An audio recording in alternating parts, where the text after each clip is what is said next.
नमस्कार, capital TV देख रहे हैं आप। मैं हूं आपके साथ हर्ष भारद्वाज। एक बार फिर से बात पते की करेंगे क्योंकि अखिलेश यादव लगातार बीजेपी पर तंज कस रहे हैं।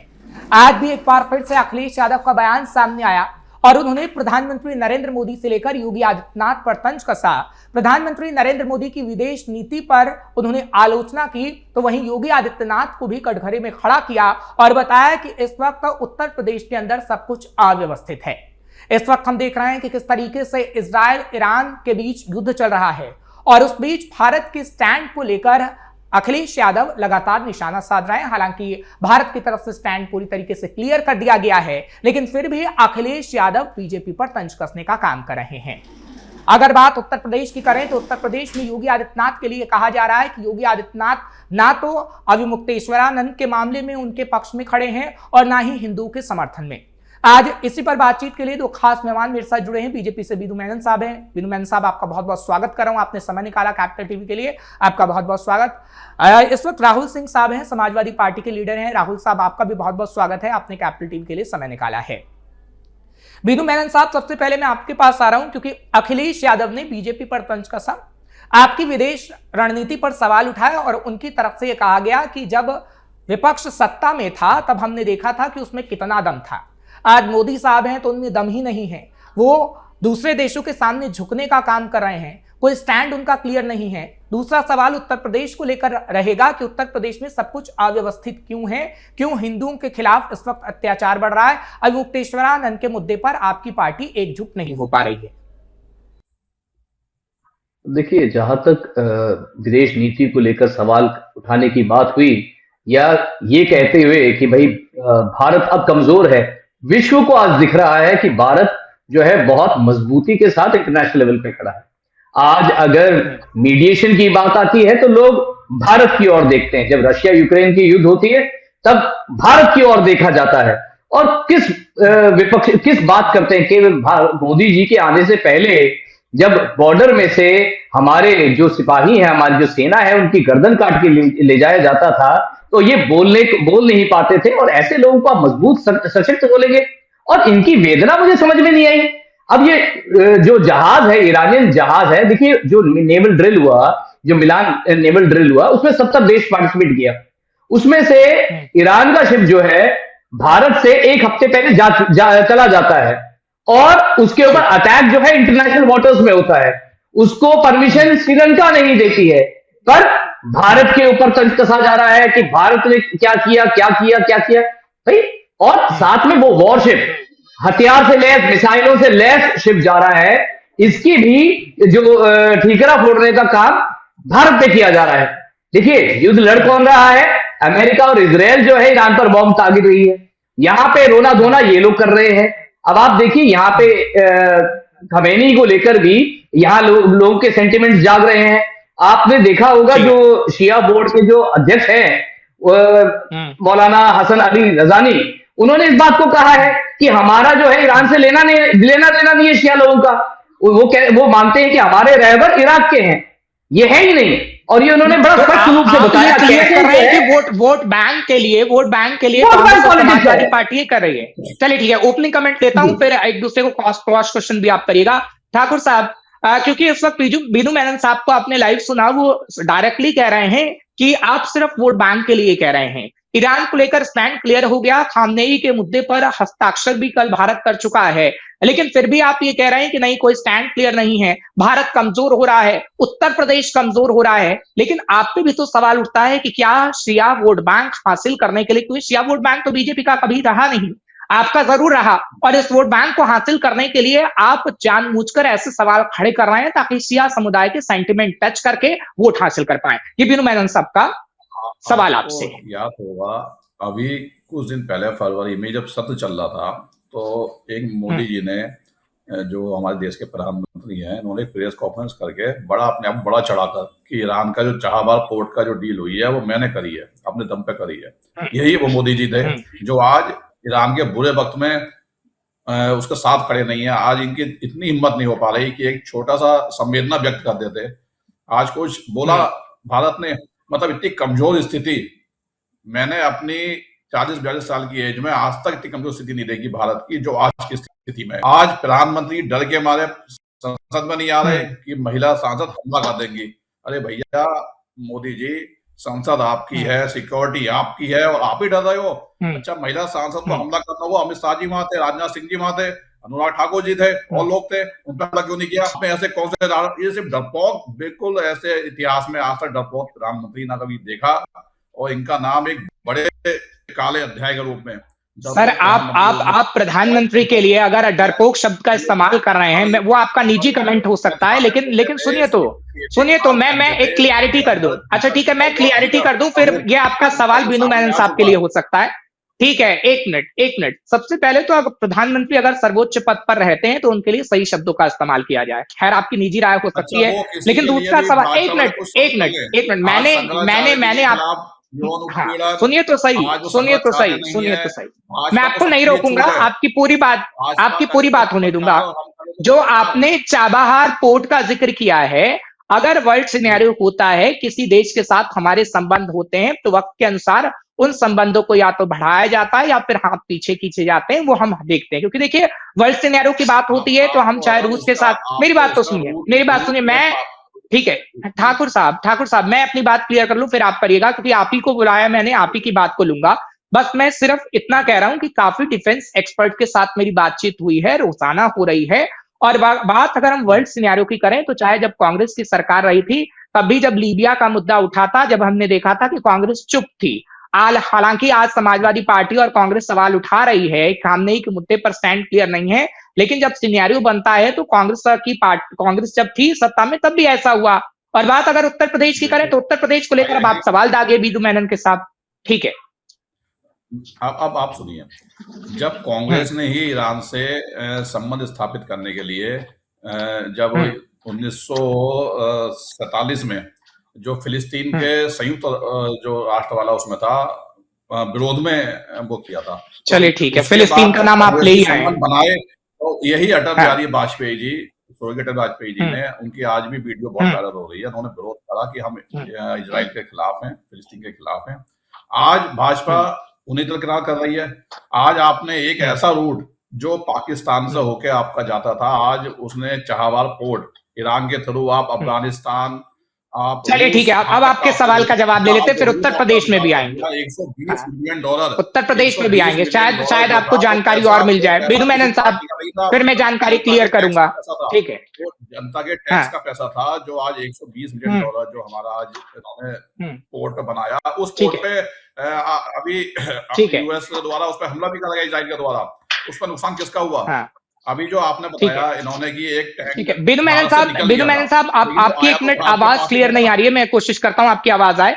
ठीक है ठाकुर साहब, लेकिन सवाल ये भी है ना, ये भी सवाल है, क्योंकि अगर मैं बात करूं समाजवादी पार्टी की, तो समाजवादी पार्टी आखिर जब ऑपरेशन सिंदूर होता है तो क्यों आखिर सामने नहीं आती है? क्योंकि ऑपरेशन सिंदूर के दौरान आपने पाकिस्तान के गुणगान किए, पाकिस्तान की संसद में समाजवादी पार्टी का बयान दिखाया गया। आप मुझे एक डिबेट दिखाइए किसने किया पाकिस्तान का?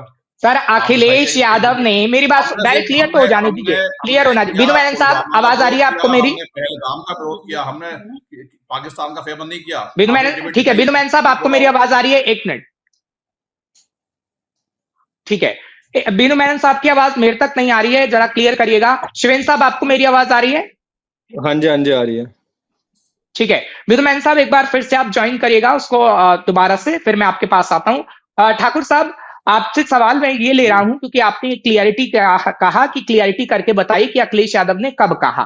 तो मैं आपको बताता हूं, अखिलेश यादव ने चीन को लेकर ये कहा था और पाकिस्तान को लेकर ये कहा था कि चीन के साथ जो आप संबंध हैं उस पर आप क्लियरिटी नहीं करते, और पाकिस्तान को लेकर ये कहा था कि पाकिस्तान से आप युद्ध करने में सक्षम नहीं है।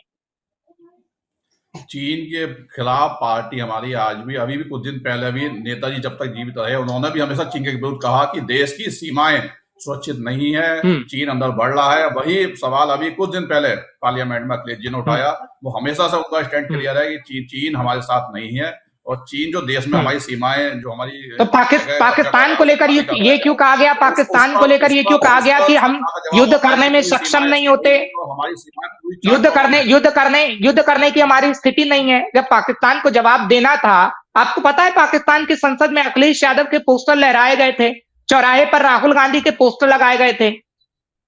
देखिए एआई का जमाना है, मैं पोस्टर मैं भी आपको ऐसा दिखा दूंगा, फिर आपको खुद कहेंगे कि देश के सर्वोच्च नेता के लिए आप ऐसा करो। पोस्टर तो उनका ही कई जगह है, अभी एफटीन फाइल में भी बहुत मिले हैं, ठीक है, और बिनु वही मेनन साहब। एफटीन फाइल कर डाले उन्हें, जो आज मेरी आवाज साफ है? बिनु मेनन साहब जवाब दीजिए, अब आपकी आवाज मेरे तक क्लियर आ रही है, जल्दी से, फिर मैं शिवेंद्र पंडित साहब के पास जाता हूँ उत्तर प्रदेश के मुद्दे पे।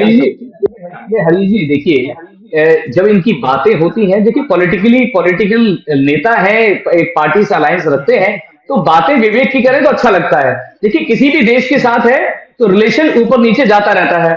अगर आप कनाडा का एक बड़ा सिंपल एग्जांपल कनाडा का ले लीजिए। कनाडा जो है हमारे खिलाफ खड़ा था जब प्रेसिडेंट ट्रूडो था।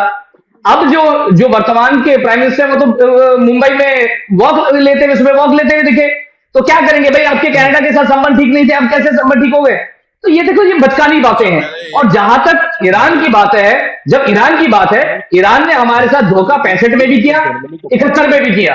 और देखिए ऑपरेशन सिंदूर के टाइम पे भी जो है, अगर इजराइल हमारे साथ खड़ी रही, अगर कभी भी हमारे देश पर आंच आई तो इजराइल अगर हमारे साथ खड़ी रही, तो क्या हमें ऐसे देश के साथ खड़ा नहीं होना चाहिए? यहाँ पे ये लोग जो है, आपने देखा होगा, बच्चों तक को भड़काकर जो है सड़कों पर उतार रहे हैं ये लोग। और बच्चे कैसे, इस मानसिकता के बच्चे कह रहे हैं कि हमारे रहबर वो हैं, हमें मोदी से कोई लेना देना नहीं, मोदी के साथ कुछ हो जाए कोई दिक्कत नहीं, हमारे देश से लेना देना कुछ नहीं। ऐसी महिलाएं दिखी जो कहती हैं हम तो ईरान के, हम भारत में रह रहे हैं। ऐसी मानसिकता को बढ़ावा देने का काम ये विपक्ष, ये सपा करती है। और सपा वही पार्टी है जो कहते थे कि भाई, जब कार सेवकों पे गोली चलाने के बाद कहती थी कि 16 की जगह 30 मर जाते हैं, मुझे दुख नहीं होता। मुझे जवाब इस बात का दीजिए। और पाकिस्तान को गुंडों को, डकैतों को, माफियाओं को साथ देने का काम किसे कहते हैं? समाजवादी पार्टी ने। ठीक है ठाकुर साहब, अब सवाल एक और मुद्दे पर, ठीक है, विदेश रणनीति पर बात हो गई, अब उत्तर प्रदेश पे आते हैं। हाँ ठीक है, उस सवाल का जवाब सुन लिया। बिनु मेनन साहब उस सवाल का जवाब दीजिएगा। दोस्त है या दुश्मन है, स्टैंड क्लियर करिए पहले, कौन है पाकिस्तान? अच्छा ठीक है, उस सवाल का जवाब भी वो देंगे, उस सवाल का जवाब भी। सवाल लेता हूँ, ये बात को जरा रिपीट कर दें, सुना नहीं मैंने। हाँ ठीक सर, वो कह रहे हैं बात को रिपीट कर दें। आतंकवाद के रूप में देखते हैं पाकिस्तान को, आप स्टैंड क्लियर करिए पहले अपना। सर पाकिस्तान को लेकर स्टैंड क्लियर है, पाकिस्तान ही आतंकिस्तान है, पाकिस्तान को लेकर भारत का स्टैंड बहुत क्लियर है। पाकिस्तान को लेकर भारत का स्टैंड बहुत क्लियर है, और आतंकवाद का मुंहतोड़ जवाब जो है मोदी सरकार ने दिया है और देती रहेगी। ठीक है ठाकुर साहब, और आपके जैसे नहीं है जो पाकिस्तान अपने वोट के चक्कर में पाकिस्तान की जो है, पाकिस्तान की तारीफ करने वाले किसान जो है भारतीय जनता पार्टी नहीं करती है। अभी मुक्तेश्वरानंद के मुद्दे पर बात करते हैं, क्योंकि वो भी मुद्दा उत्तर प्रदेश में बड़ा है। ठीक है ठाकुर साहब, अभी मुक्तेश्वरानंद के मुद्दे पर आप ये लगातार ये कह रहे हैं कि हम उनके समर्थन कर रहे हैं। अभी वो यात्रा निकाल रहे हैं, कह रहे हैं कि हम गौ माता को राष्ट्रमाता घोषित करेंगे। एक मिनट सर, सुन लीजिएगा, सवाल सुनिएगा। मैंने शिवेंद्र पंडित साहब को इसी मुद्दे पर बुलाया है, क्योंकि इससे पहले हमारी बातचीत विदेश रणनीति पर हो गई है। अभी मुक्तेश्वरानंद का जो आप साथ दे रहे हैं, क्या वो सिर्फ वोट बैंक के लिए है? क्योंकि ये कहा जा रहा है कि आप खास तौर पर उनकी यात्रा में शामिल होने जा रहे हैं, समाजवादी पार्टी के लोग वहां शामिल होंगे। बिल्कुल, हम पूजनीय अभी मुक्तेश्वर जो संघाचार्य जी, आप उन्हें देखिए, उन्होंने हमेशा गौ माता की रक्षा, धर्मांतरण, हमेशा इसके विरुद्ध रहे कि भाई आज बीफ के उसमें आप देखिए एक्सपोर्ट में भारत नंबर 1 में पहुंच गया। वो हमेशा से पहले शिवेंद्र पंडित साहब के पास जाऊंगा। और चाहे सरकार कांग्रेस की रही हो, सपा की हो, भाजपा की हो, बसपा की रही हो, उन्होंने हमेशा स्टैंड किया करा। आज उन्हीं शंकराचार्य जी के खिलाफ आप देखिए कितनी गंदी राजनीति हो रही है प्रदेश के अंदर, पूरी दुनिया वो देख रही है।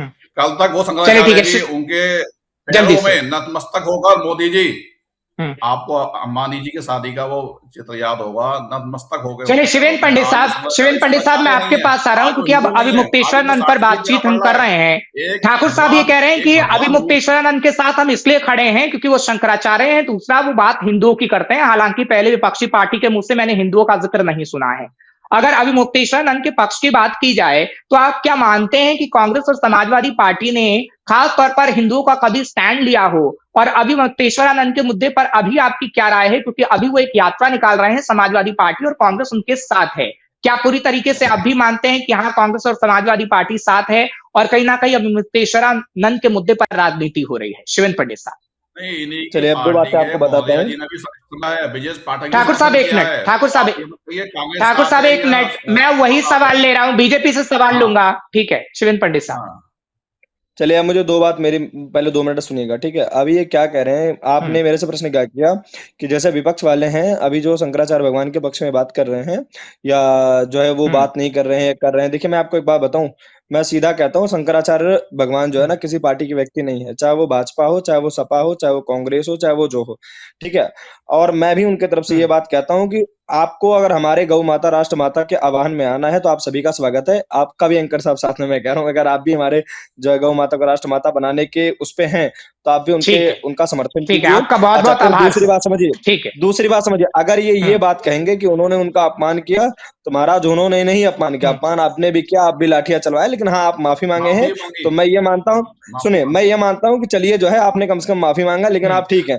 लेकिन ऐसा भी नहीं कि माननीय मुख्यमंत्री जी ने नहीं, उप मुख्यमंत्री साहब जो बोल रहे हैं कि हम स्वागत करेंगे, ऐसा नहीं, उनके में भी भाजपा में भी कुछ लोग जो है वो है, और हमारे ये जो वर्तमान मुख्यमंत्री हैं वो थोड़े जिद्दी टाइप के, वो बिल्कुल सुनना ही नहीं चाहते किसी की। बड़ी दिक्कत ये है माननीय मुख्यमंत्री योगी आदित्यनाथ का, ये है ना कि वो अपने आगे मुझे लगता है कि शायद वो किसी को नहीं समझते हैं, इसीलिए जो शंकराचार्य भगवान के मामले पर झुक नहीं रहे। बाकी उनको भी पता है वो गलत है, वो फिर भी नहीं झुक रहे हैं। बाकी उनके पार्टी के सभी लोग झुक रहे हैं, लेकिन वो नहीं झुक रहे हैं।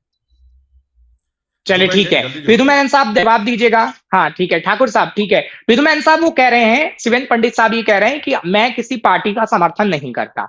ठाकुर साहब ये कह रहे हैं कि हमारी सरकार में अगर डंडे चले तो हमने माफी भी मांगी। लेकिन आपकी सरकार में दो मत कैसे हो रहे हैं? क्योंकि ब्रजेश पाठक का अलग बयान, योगी आदित्यनाथ का बयान, स्टैंड क्लियर नहीं है। तो यही शिवेंद्र पंडित साहब ने कभी इनकार नहीं किया, पेट में बैठ रहे हैं और वो कह रहे हैं कि हमने कभी भी बीजेपी का विरोध नहीं किया, क्योंकि बीजेपी हिंदुओं की कहीं ना कहीं आगे रहती है हिंदुओं के मुद्दे पर, लेकिन अभिमुक्तेश्वरानंद के मुद्दे पर हम स्टैंड क्लियर चाहते हैं। विधुमैन देखिए, प्रदेश में जो है, उत्तर प्रदेश में जो है अच्छे दिन आ गए हैं, ये इसका ही संकेत है।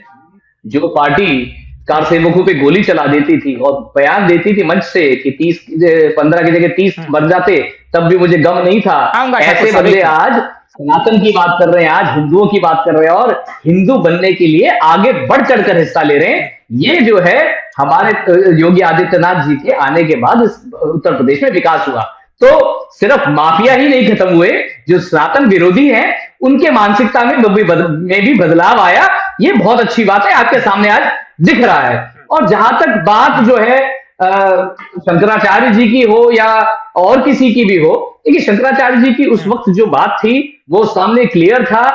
कानून व्यवस्था के खिलाफ जो है उनका कृत्य था, वहां पे उस चीज के लिए रोका गया, घंटे भर तक वहां बात हुई, सब चीज हुआ। देखिए सही के साथ पार्टी, हमारी जो भारतीय जनता पार्टी है, हमारे जो नेतृत्व है, सही के साथ हमेशा खड़ी मिलती है और खड़ी रहेगी भी। और जहां तक सनातन धर्म की बात है, हम मौसम के हिसाब से बदलने वाले नहीं है, हम मौसम के हिसाब से बदलने वाले नहीं है। हमारा देखिए जब से पार्टी की शुरुआत हुई तब से हमने सनातन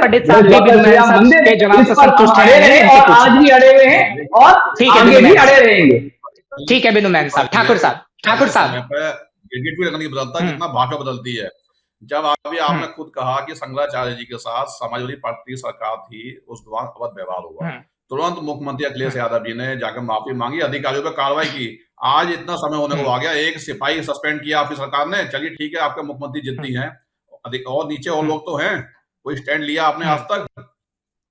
चलिए योगी जी जिद्दी है, मैंने मान लिया, आप कहते हैं कि योगी जी जिद्दी हैं, और ये मैं कह रहा हूँ, मैं कोई भाजपा का प्रवक्ता नहीं हूँ, क्या है वो भी जिद्दी है, राजनाथ सिंह जी क्या है वो भी, मतलब एक राजनीति आप इस ओर ले जा रहे हैं कि जो भगवान के रूप में जिन्हें हम लोग पूछते हैं, आज उन्हें सर्टिफिकेट देना पड़ेगा कि हिंदू है, कि आप शंकराचार्य हो या नहीं हो। चलिए हिंदू नहीं, दिक्कत ये है ना, मैं शिवेंद्र पंडित साहब के पास जा रहा हूँ, लेकिन एक क्लियर कर दूं, एक चीज क्लियर आपको कर दूं, एक मिनट आ रहा हूँ शिवेंद्र पंडित साहब, बस एक चीज क्लियर कर दूं ठाकुर साहब को। ठीक है ठाकुर साहब सुनिए, मैंने आपकी बात का सम्मान किया और मैं आपकी बात को नकारता भी नहीं, लेकिन मुझे ये समझ में नहीं आता कि चुनाव जब नजदीक आते हैं तो आप मुस्लिमों का मसीहा बनने की कोशिश करते हैं, लेकिन अब जब अभिमुक्तेश्वरानंद का मुद्दा आ गया है तो आप हिंदू हिंदू बोल रहे हैं। ये समझ नहीं आता। या तो स्टैंड क्लियर कीजिए, बीजेपी का तो स्टैंड क्लियर है कि भैया हम हिंदुओं की बात करते हैं, मुसलमान वोट नहीं देता तो नहीं देता, वो तो खुले तौर पर कह रही है। मैं सिर्फ इतना कह रहा हूं। हाँ ठीक है, चलिए ठीक है, मैं स्टैंड क्लियर है हमारा, ठीक है, आप पीडीए की बात करें, शिवेन पंडित साहब, शिवेन पंडित साहब, ठीक है, ये तो जहां जमीन ठीक है, आप उनके साथ रहिए। मैं शिवेन दोनों पंडित को जवाब साहब, दे देता हूँ। हाँ शिवेन पंडित साहब मैं अब दोनों जवाब दल का दीजिएगा, आपने दोनों को सुना। मैं दोनों जल्दी दल से, हाँ। मैं दोनों दल का जवाब दे देता हूँ। आप दो बातें समझिए। मैं आपको दोनों जन को अभी दावे के साथ कही तो दोनों पार्टी वालों को साबित कर दूं कि दोनों सनातन के साथ नहीं खड़े हैं। अगर हाँ, अब इसमें दो बातें करता हूँ। अभी भाई साहब ने क्या कहा कि ये सनातन के लिए अच्छे दिन आ गए हैं या प्रदेश के लिए अच्छे दिन आ गए हैं। एक बात बताइए, राम राज्य की आप लोग दुहाई देते हैं, राम राज्य में 3 चीज की परिकल्पना सबसे अच्छी कही गई है। पहला गऊ का, दूसरा ब्राह्मण का, तीसरा स्त्री का। तीनों में कितने सुरक्षित है पहले वो बताइएगा, ठीक है। और तीनों पे प्रहार हो रहा है कि नहीं। अब दूसरी बात, अब इनकी चीजें दूर कर देता हूँ। इन्होंने क्या कहा कि नहीं हम सनातन के साथ खड़े। अगर आप सनातन के साथ खड़े तो पीडीए की जरूरत कहां पड़ गई। अगर आप सनातन के साथ हो तो आप एक जाति विशेष समुदाय की बात कैसे कर सकते हो। सनातन में क्या सवर्णों का कोई अर्थ नहीं है। या फिर दूसरी बात बता रहा हूं, रुक जाइए। फिर क्या अगर सनातन में क्या सवर्णों का कोई स्थान नहीं है। पहला ये, क्या सवर्ण जो है मर जाए। यूजीसी ये ला रहे हो तो आप उनका समर्थन कर रहे हो, SC ST ये ला रहे हो तो आप उनका समर्थन कर रहे हो। हम आप एक बात बताइए, अगर हम ये कहें भाजपा के सिवा हमारे पास कोई ऑप्शन नहीं तो हम आपके पास आएंगे। मैं जवाब देता अभी तो उतना ही जाति में ठीक है ठाकुर साहब, अगर नहीं आप ठाकुर साहब जल्दी से जवाब, फिर बीनू मैनन साहब से जवाब दूंगा। यूजीसी का आप लोगों ने कहा विरोध कर दिया तो सनातन के साथ ना आप है ना सनातन के साथ आप हैं। चलिए ठीक है ठाकुर साहब, दोनों अपनी सनातन वो कह रहे हैं। राजनीति बीनू मैनन साहब से भी मैं जवाब लूंगा, लेकिन ठाकुर साहब आप बताइए ना। शिवेन पंडित साहब खुली लाइव डिबेट में पूछ रहे हैं हाँ कि सनातन के साथ आप कब क्यों पीडीए की बात करते हैं। इनका पहला सवाल था गौ माता की रक्षा का। तो मैं आपको बता दूं कि मैं खुद सपा सरकार के अंदर गौ सेवा आयोग में रहा था और मैंने प्रदेश के अंदर इतनी बड़े लेवल पे फर्जी गौशाला पकड़ी नहीं और उस पर मैंने कार्रवाई तक करवाई। अब आप सुनेंगे तो आप हैरान रह जाएंगे। मैं आपको ऑन रिकॉर्ड ऑन पेपर आपको मैं जब कहोगे मैं भेज आपके बाद भेज देता हूँ। उसमें सब उसके पीछे कोई महावीर था, कोई कुलदीप कुमार नाम का था। सब लोग उसमें जो मैंने एक फर्जी रैकेट पकड़ा था वो इंटरनेशनल। अब जाति पाति यहाँ मत करिए कि कोई कुलदीप कुमार नाम का था, कोई यादव था तो कोई ब्राह्मण था। ये आप चुनावी मंच पे करिएगा सर। ब्राह्मण, यादव और कुमार ये यहाँ पर मत करिए। हाँ प्लीज नहीं, आप ये इसलिए बता रहे हैं। मैं एक पत्रकार हूं, मैं इस बात को समझता हूँ कि आप लोगों को मैसेज देना चाहते हैं, जाति का नाम ले रहे हैं। ठीक है बीनू मैनन साहब, आपको मेरी आवाज मिल रही है? ठीक है, ठीक है, पूरा करिए पूरा करिए पूरा करिए। चुनाव के अंदर भाजपा जो बड़े लेवल पे बीफ एक्सपोर्टर है, वो चंदा लेती है। आप दिखाइए सपा ने चंदा लिया हो तो सपा राज्य माता घोषित कर देती। सपा राज्य माता गौ को घोषित कर देती जब सरकार जो थी उसकी लिया वो तक रिकॉर्ड है। अगर आज आप गौ माता के साथ खड़े हो रहे हैं तो आप अपनी सरकार में क्यों नहीं घोषित किए? ठीक है, सही सवाल है। शिवेन पंडित साहब सही बोल रहे हैं कि अगर वो बीजेपी नहीं कर पा रही तो समाजवादी पार्टी को कर देना चाहिए था। समाजवादी पार्टी ने उस वक्त डंडे बरसा रही थी उस वक्त। आप संसद में मुद्दा उठाओ ना, आप बिल लाओ। 9 साल से सत्ता में बैठे हैं, आप ये सवाल इससे कर रहे हैं। हमें मौका मिला कब सरकार आने दीजिए, क्लियर हो जाएगा हमारा कि हम किसके साथ हैं। सर संसद में तो उठा सकते हैं ना। सरकार आ रही है, 27 में सरकार आ रही है, आपको दिखा देंगे कि हमारा स्टैंड क्लियर है। हम हर ठीक है, वो जनता तय करती है सर। आप मुझे हंसने पर मजबूर कर देते हैं। हालांकि मैं तीखे सवाल पूछने अब मैं तीखे सवाल पूछता हूं, लेकिन आप हंसने को मजबूर कर देते हैं सर। फिलहाल मेरे पास समय इतना ही था। ठाकुर साहब फिर मुलाकात होगी, चर्चा हम जरूर करेंगे। बहुत बहुत शुक्रिया शिवेन साहब, आपका भी बहुत बहुत शुक्रिया, आप मेरे साथ जुड़े। और बीनू मैनन साहब, आपका भी बहुत बहुत शुक्रिया, आप मेरे साथ जुड़े। आप तीनों का बहुत बहुत शुक्रिया। फिलहाल समाजवादी पार्टी पर बात हो रही थी, क्योंकि स्टैंड क्लियर ना तो सनातन के मुद्दे पर है, क्योंकि अभी मुक्तेश्वर आनंद के मुद्दे पर वो रैली में साथ देने का बात कर रही है और बीजेपी पर विदेश रणनीति पर सवाल उठा रही है। फिलहाल ये राजनीति और गरमाएगी, क्योंकि 2027 नजदीक है और बात पते की लेकर हम आपके सामने लगातार आते रहेंगे। मुझे इजाजत दीजिए, नमस्कार।